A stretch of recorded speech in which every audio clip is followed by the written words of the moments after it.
Welcome to Comics Bazaar, the channel of comics commentary and arcana. This video features the X-Men vs. the Avengers, issue number 4 in a 4-issue limited series. So this is the climax, the finale of the X-Men vs. the Avengers from 1987. We have a cover caption there, The Judgment of Magneto, but you'll note that this cover is not by Mark Silvestri because Silvestri's been poached by Ann Nocenti and Chris Claremont and has begun a 4-year run as regular penciler on the X-Men, Uncanny X-Men, starting with issue 218. But he's not the only creator missing from this particular comic. The cover is by Keith Pollard, inked by Joe Rubinstein, featuring Magneto there, holding his helmet with some energy crackle, and the grim-faced visages of the Avengers and the X-Men either side of him, and beneath him it looks like a court. We have the caption, The Judgment of Magneto. The cover itself is pretty goofy, if I have to be honest. In particular, the judges there look very pedestrian in their design and the visual. But one feature of this cover that is more interesting to me is the cover corner box with Magneto. And is it churlish to say that he looks like a flamboyant gay man in that particular image? He reminds me of Liberace in particular. There's something comical about it, I reckon. Let's open this one up to let's open it up to the splash page. There are 28 pages of story and art in this issue to round out the story. The title there is also The Day of Judgment. And we have the device of a TV news reporter catching readers up on what's happened so far if they haven't picked up the previous issues. And down here we see that Roger Stern is gone as writer. So Roger Stern submitted a plot for issue number 4. It was deemed unacceptable by probably Jim Shooter, and so Jim Shooter stepped in as co-plotter of this issue, and Tom DeFalco, his assistant editor, stepped in to write and co-plot and write this finale to the limited series. You can see there too that it was a bit of a rush job. Joe Rubinstein doing finished art over Keith Pollard's pencil breakdowns, and also additional inking by Bob McLeod, Al Williamson and Al Milgrom, and that's an indication that there was a rush to get this one off to the printers on time. The remaining creative team includes Joe Rosen on letters and Max Christie Shield on the colors. So we just get a catch-up in terms of what has happened so far in the series. You can see it here with the telltale curved edges of the panel borders there, as well, a device of Marvel Comics in the 60s, 70s and 80s, indicating that we're looking at a flashback. And then the story picks up with the Avengers arriving into an office, and basically their demand is, we hear that you've placed in charge of the international unit that's been given jurisdiction over Magneto, and we'd like some information. We understand, says Captain Marvel, the need for a security lid on the fact that the asteroid which recently crashed into Kampuchea was really an old orbital base once used by Magneto, but we'd still like to know what happened to the Soviet super soldiers and the X-Men after we helped rescue them both from that sinking freighter. So this guy here, the minister, says the Soviets have returned to their homeland. As for the X-Men, they're mutants, friends of Magneto, and they're currently being held in protective custody until we can determine which charges, if any, should be filed against them. And Thor exclaims, "Fool, you can only hold the X-Men for as long as they consent to be held." So then a telephone call comes in that Magneto's been spotted. Captain America wants to know where he is. The minister says, "That's none of your business, hero. You costume clowns have already blown your chance at him." So Magneto, he is here in Singapore. He's thinking to himself, I'm alone, hunted in a foreign land with neither friends nor funds, and yet I could rectify that all within an instant if I only dared employ the circuitry which I secretly rescued from my fallen satellite. And so that's in his bag, in his helmet. He's spotted by these men here. He runs into a civilian who recognizes him, exclaims the mutie. This particular civilian looks a little bit like Al Milgrom in the era, and maybe that is deliberate on the part of Keith Pollard. So these men draw guns, they're on their walkie-talkies. Magneto spots them, assassins springing around me. So is Magneto, with his powers, going to be able to deal with these guys? I rather think so. And we can see that that is the case here in these particular panels. But he is also determined not to attack them fatally. He says, I'll merely hold them safely at bay with a simple magnetic field while I continue to gather all of their bullets together. And then somebody calls out to him from behind. And it turns out to be a bunch of Singaporean mutants.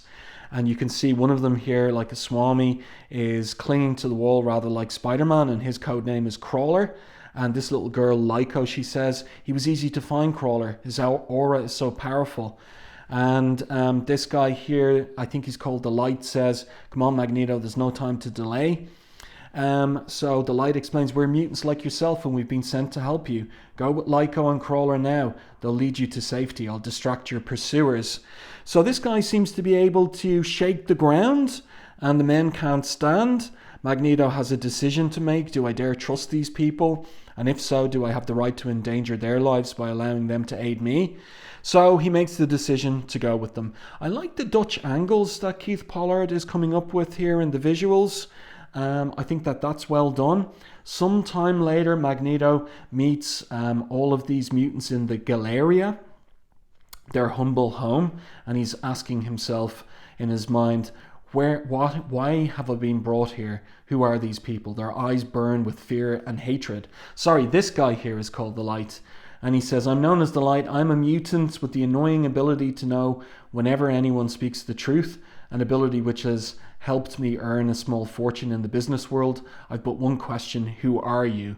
So Magneto thinks, have I stumbled into a trap? Will my own words condemn me? And then he says aloud, I'm called many names, few of them fit for polite conversation, but I am known the world over as Magneto, the mutant master of magnetism. Everybody's delighted to hear that. Hail to the glorious one, says some randomer there in the crowd. Magneto's taken aback, and the Light explains to him, you're the uncrowned king of mutants everywhere, and we are your humble servants. So Lyko's an empath, and she's the one who learned that he was in Singapore again. But why, asks Magneto. To aid you in your war against humanity, says the Light. Mankind has oppressed our people long enough. It's time we struck back. So Magneto thinks the Light sounds so much like I did before I turned away from my dreams of conquest.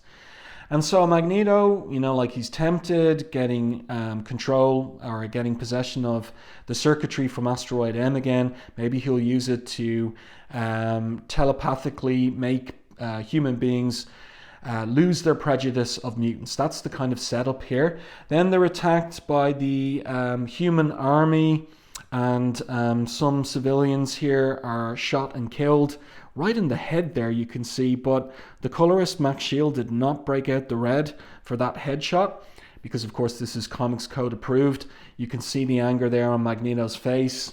Let's turn the page.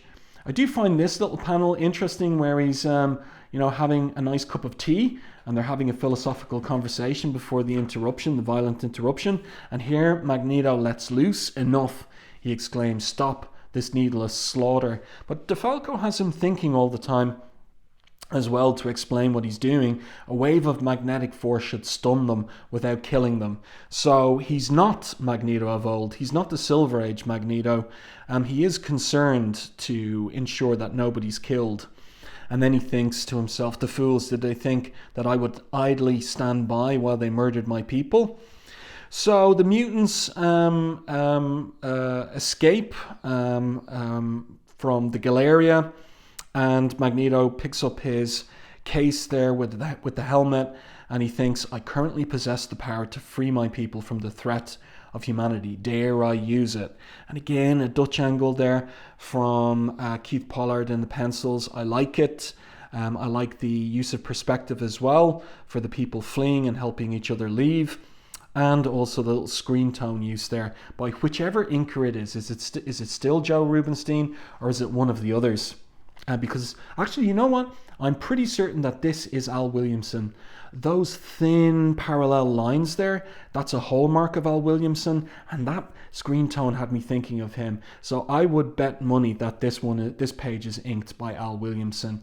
Then back into the story, the X-Men there are in the prison van, and of course, I mean, like, why on earth haven't they made their way out of that? Wolverine with his adamantium claws easily cuts a hole, and Rogue busts her way out the doors. This is all on Storm say-so because she's team leader in the field. Here we have a demonstration of Rogue's strength and the soldiers impotently shooting after her and hitting nothing. And then minutes later, the Avengers are around their boardroom table. They're in conference. They're wondering what to do next. Captain America is determined that Magneto should be put on trial. The man's a mass murderer, he says to She-Hulk. We owe it to the world to do everything in our power to help bring him to trial. So the Avengers still determined to catch Magneto and bring him before the World Court. And then the minister arrives with the news the X-Men have escaped, probably to rendezvous with Magneto. So now he wants the X-Men to go catch Magneto. And I never thought I'd live to see the day when the Avengers would fail to do their duty, says the minister. He's wondering because it looks like Captain Marvel here says that they're not going to do the government's dirty work. So the minister there is saying he's disappointed, and Captain America is quiet because he does want to catch Magneto and bring him to trial. This is a nice shot of the ship here at dock. I think that's really well done by Keith Pollard. Magneto here is working on his helmet, the circuitry in it. Lyco says to him, "You seem awfully preoccupied, Magneto. What exactly are you doing with that helmet?" He says, "I'm constructing a weapon, Lyco." He's not going to dissemble to her. "Perhaps the ultimate weapon. Pity the world, little one. From this moment on, it will never be the same again." So, of course, the reader is wondering, is he reverting to Silver Age villainy or not? Then we switch scene to the X-Men. They're on the streets of Singapore. Wolverine has caught Magneto's scent, and of course they run right into the Avengers. So are we going to have the X-Men versus the Avengers again? No. Magneto intervenes with the telepathic power of the helmet. "Silence," he exclaims. "There's no need for you to fight." So Captain Marvel thinks it's Magneto and he's exerting some kind of power. Powerful telepathic control over us. I can't move. So it's the circuitry in the helmet that allows him to do this. And Magneto says psionically, "I wish to consult with Captain America and the X-Men now." So they're teleported somehow or other to Magneto's ship. Captain America, that's a pretty good panel of Captain America there, angry. He says, "You never had mental powers like this before. You must have found something on that asteroid base of yours which crashed into Kampuchea." And Magneto says, "You're quite perceptive, Captain. I did recover certain circuitry which, when combined with my own magnetic powers, allows me to completely dominate any and every living mind I choose. I never used this circuitry before because Professor Charles Xavier, the former leader of the X-Men, was a telepath powerful enough to block its effects. But alas, Professor Xavier is no longer on this planet." So, of course, Professor X is gone since the ending of Uncanny X-Men 200 because he needs medical assistance from the technology of the Shi'ar Empire. And Magneto here says, "I might have used it that way once, but I've recently modified it so that I can use it to remove all traces of prejudice, particularly that of mutants, from the collective mind of the human race." So that's quite the narrative device. Will Magneto use his helmet to collectively mind wipe humans of prejudice against mutants? So we're going to get a philosophical debate here. Magneto says, "Captain America, you're an honorable man, perhaps the most honorable man on the entire planet. I brought you here because I'm unresolved. I don't know what to do. What is your opinion?" So Captain America, the moral heart of the Marvel Universe, says, "I'm afraid that I can't make things any easier for you, Magneto. You see, I believe in the sanctity of the individual. A man should be free to make up his own mind, have his own thoughts, even if that man is a bigot." Now that's probably the most interesting piece of dialogue in the entire comic. It's an interesting one. Magneto is there thinking, "Destroy the helmet before it's too late," exclaims Captain America. "No man was meant to wield such absolute power." And the Light says to him, "No, you must use it for the good of your people." Havoc says, "Listen to Cap, he's right." So we've got all these voices around Magneto. "Enough, I've made my decision," he says as he steps forward. "I will use the helmet. This should have been on a page turn, but never mind. On you, Captain." So once again, the question is has he reverted to Silver Age villainy? I like the Kirby crackle there around Captain America's head. I think that's a very nice panel there by Keith Pollard. "Speak, Captain. Tell me your opinion now that I have totally eradicated any anti-mutant feelings you might have had," exclaims Magneto. And Captain America says again, the Dutch angle, I like those. "It hasn't changed. I still believe everything I said for the same reasons." So Magneto is absolutely taken aback. He's in shock. "No, it isn't possible. I've always believed that all humans secretly hated mutants, but you didn't have any anti-mutant feelings. You never did. You've shamed me, Captain. I now realize that man and mutant must begin trusting each other if we are ever to achieve a peaceful coexistence." So he pulls the circuitry out of the helmet and he stands there, head bowed. "Perhaps I can begin that trust now by surrendering myself to you." But this is kind of bizarre, like it's been long established that Magneto knows very well that there are some humans who don't have anti-mutant feeling, like, for example, Moira McTaggart, for one example, yes? Let's turn the page. And then we get a news report here with an American TV news reporter of the 1980s, Ted Koppel. So the transition is to the, the Palais de Justice in Paris, which was the location for the trial in Uncanny X-Men 200. So we're going to get a kind of rerun of that trial. Also, a question I've had in the course of doing the reviews of issues 1 to 3 is, in this era, where on earth was Psylocke and Longshot? So it looks like Jim Shooter and Tom DeFalco have the answer. "I don't get it," Psylocke says Longshot. "They're watching events on TV in the X-Mansion. Why are we still in the United States while the other X-Men are in Paris?" And Psylocke gives the answer. Storm didn't know what strings the Avengers pulled to allow the others to attend the trial, Longshot, but she wanted us to be held in reserve in case of trouble. So Longshot says, "I'm still new to all this stuff and I really don't understand what's going on. I thought the X-Men were formed to protect their own kind and to defend humanity from evil mutants." And Psylocke says, "Magneto used to be one of the bad guys. He used to believe that the ends justified the means and that the only way he could guarantee the safety of mutant kind was by conquering the planet. He committed quite a few atrocities," she says. This is kind of funny stuff here. Before he decided to change his tactics. And that's why he's on trial. He's on trial for those atrocities like sinking the Leningrad submarine with all hands aboard and all drowned. And causing the volcano to be formed in the Soviet city of Varikino.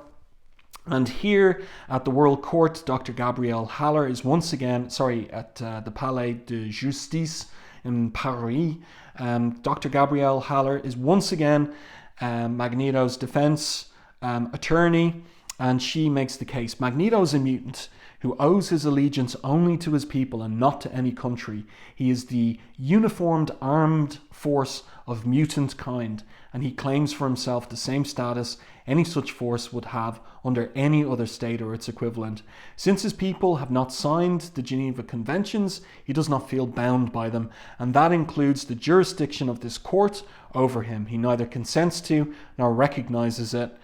So the objection to his being tried is noted and denied, and now we have Sir James Jaspers, who was also the prosecutor, once again the prosecutor, and he's proceeding to his first witness, who was Admiral Gregory Mihailovich Suvorov, and he gives evidence about the submarine Leningrad and Magneto's sinking of that ship. And Jaspers here says, "Thank you, Admiral. Let the record show that the Leningrad was acting in self-defense in response to Magneto's aggression when it fired against him." More witnesses are called, and the court learns that Magneto also used his powers to create a volcano which devastated the Soviet city of Varikino. and that he deliberately destroyed aerospace installations in Australia and New Zealand, so X-Men 112 and 113. Gabrielle Haller tries to object to various things. All her objections are denied. And then Jaspers brings forward his final witness, Captain America. So Jaspers asks Captain America, in his opinion, is Magneto telling the truth, that he's reformed? And Haller objects. And of course, none of her objections, she's not getting anything her way. And so Captain America will answer the question, and he says, no, I do not believe that Magneto has really learned the error of his ways, even though he himself may think he has. And Magneto thinks this trial is a farce. Gabrielle is doing her best, but I don't have a chance. I never did. The Chief Justice has been prejudiced against me from the start. Why? What does he hope to gain? Doesn't he realize that mutants across the planet will rise up in bloody revolt? If I'm condemned to death, I can only keep the peace and continue to serve my people if I'm set free. And yet I vowed to accept the verdict of this court. How can I honor that vow knowing that so many innocents will die because of it? So he's got a moral dilemma there. Later on, the trial is almost over. The Avengers are conferring. Captain Marvel feels very strange. She's summoned by Magneto. He apologizes for his abrupt summons, but I'm certain that you'll understand the need for haste once I've explained the situation. So she asks what's up. He says the world is on the brink of a devastating war and you alone can help avert it. You must fly to Singapore, find the girl child Lyco, and arrange with her sponsor, a mutant known as the Light, to send her here immediately. So Magneto explains, I finally realized why Chief Justice Dumother Motier has been against me from the very start. He's secretly a mutant himself, a radical who means to martyr me. Lyco can detect other mutants. I need her to expose Dumotier before he can use my death to spark an insane war between mutant kind and humanity. So Captain Marvel doesn't believe him. I think you're grasping at straws, Magneto.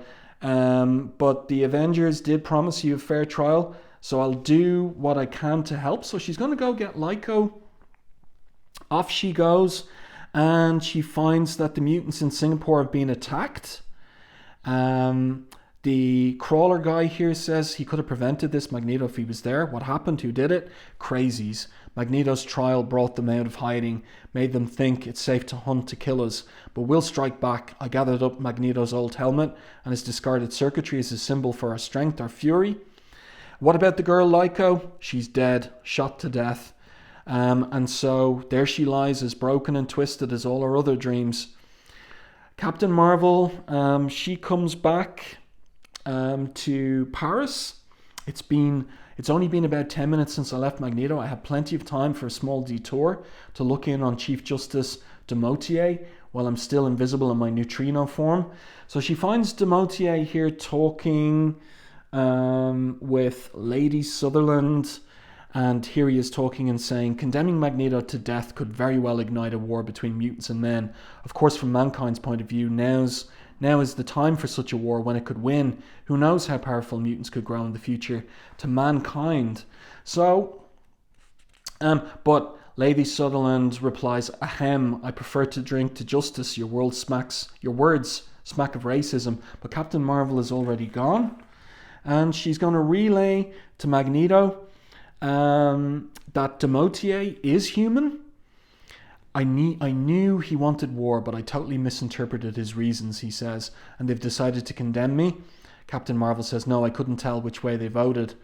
And Magneto decides to meditate.